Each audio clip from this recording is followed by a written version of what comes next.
नमस्कार दोस्तों, आपका स्वागत है मेरे यूट्यूब चैनल सोशल लायर में।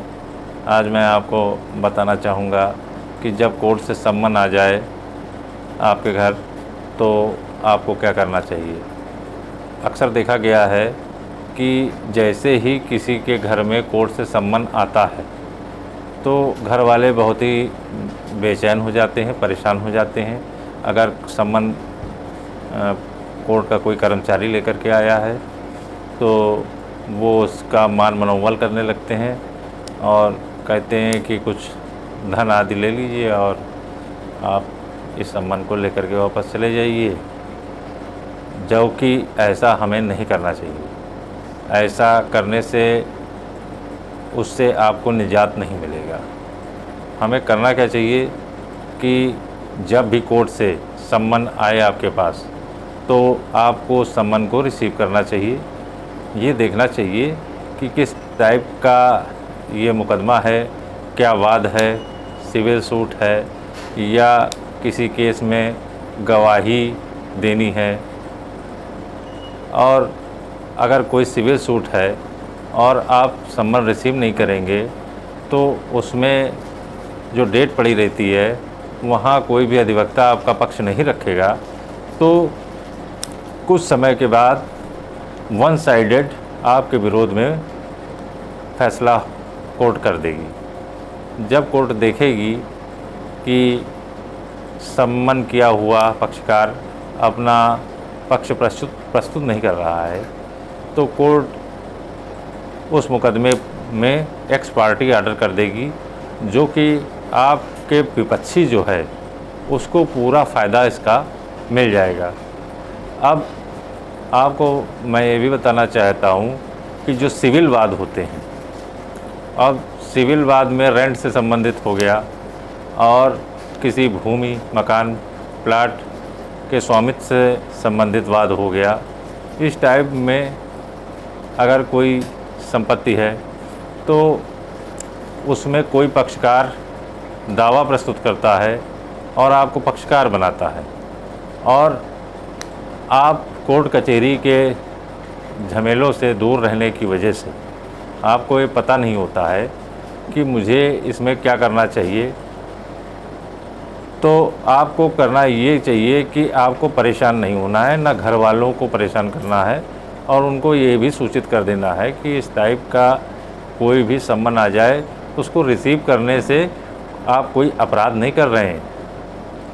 अगर आप सम्मन रिसीव कर लेंगे उसके बाद आपको पक्ष रखना है। आज नहीं रिसीव करेंगे तो रिमाइंडर्स उसमें आते हैं, 2 या 3 रिमाइंडर्स और आएंगे, उसमें भी आप रिसीव नहीं करेंगे तो कोर्ट की कार्रवाई प्रोसेस में स्टार्ट हो जाएगी और पक्ष ना रखने की वजह से आपको के विरोध में जब कोर्ट का फैसला आ जाएगा तो आपको नुकसान भी उठाना पड़ सकता है। और सम्मन दूसरे मामलों में भी जारी होते हैं, जैसे कि कोई क्रिमिनल ऑफेंस हुए या लड़ाई झगड़े हुए, उनमें लोग गवाहियाँ डलवाते हैं कि फला व्यक्ति ने अमुक अपराध होते हुए देखा था। उसमें बिना आपको विश्वास में लिए बहुत से लोग जो आपके परिचित हैं या परिचित ना भी हों, अगर आपको जानते हैं तो वो FIR कराते समय गवाही में आपका नाम डलवा देते हैं। अब होता क्या है कि जब गवाही होने का समय आता है तो जिन लोगों ने आपका गवाही में नाम डलवाया था उन्होंने आपको सूचना दी नहीं। जब सूचना प्राप्त नहीं हो पाती है तो कोर्ट आपको सम्मन भेजता है कि अमुक मामले में उपस्थित होकर के अपना पक्ष प्रस्तुत करें।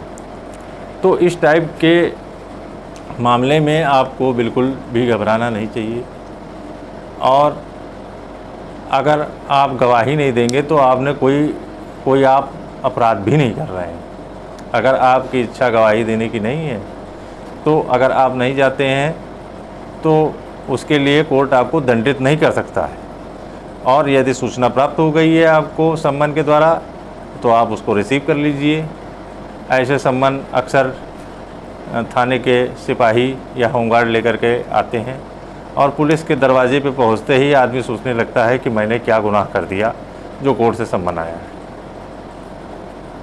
और उस सम्मन को आप रिसीव कर सकते हैं। उसमें कोई भी ऐसी बात नहीं है कि आप फंस जाएंगे या कुछ भी हो जाएगा, आप रिसीव कर लीजिए। लोग सिपाही को देखते ही सोचते हैं 100-200 रुपये दे करके इनको कह दिया जाए कि ये रिपोर्ट लगा दे कि यहाँ ताला लगा पाया गया, या डाकिया लेकर के आता है तो भी उसको 150 दे के कोशिश करते हैं कि भैया यहाँ लिख दो कि ताला लगा है और घर पे कोई है नहीं। तो इस तरीके का काम करने से आप घूस दे करके इन उपरोक्त लोगों की एक अवांछित मदद कर रहे हैं, जो कि नहीं करना चाहिए। इस तरीके से करने से इनके हौसले भी बढ़ते हैं और अन्य जगहों पे भी ये घूस की डिमांड करते हैं।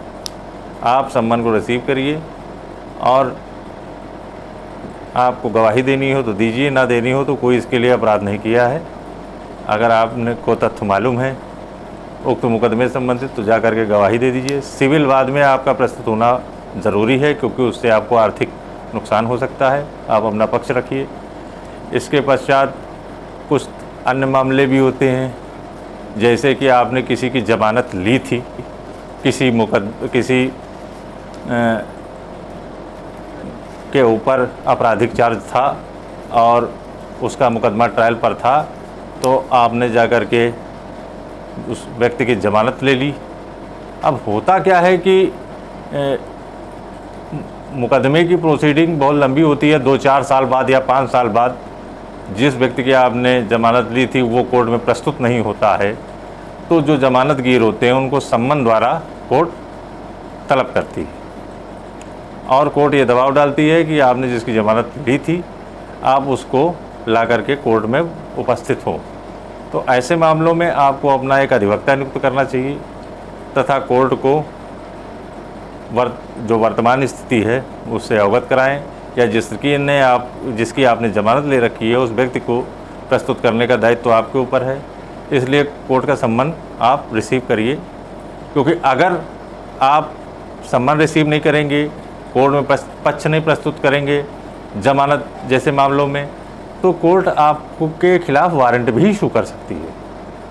इसलिए ऐसी स्थितियों से बचने के लिए कि मोहल्ले में आपकी बेइज्जती हो, पुलिस आपको गिरफ़्तार करने के लिए आए, तो आप सम्मन को रिसीव करिए और कोर्ट में अपने अधिवक्ता द्वारा अपना पक्ष को मजबूती से रखें।